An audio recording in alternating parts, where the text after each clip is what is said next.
Hello মা, তোমার জন্য একটা শাড়ি নিছি আর আব্বার জন্য একটা লুঙ্গি নিছি। হ্যাঁ খোকন, তোর জন্য জুতা নিছি, গেঞ্জি নিছি। তুই ঈদ সুন্দরভাবে করতে পারবি। কাপড় করে নিয়ে যাই, দেখে তো পছন্দ হবে। হ্যাঁ আমি আসতেছি। আর মা,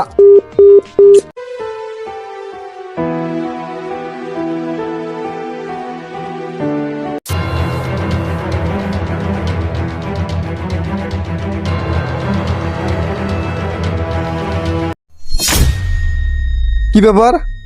আমার শপিং ব্যাগ কই? কে নিয়ে গেল? কি হয়েছে ভাই? ভাই এভাবে কি খোঁজাখুঁজি করতেছেন আপনি?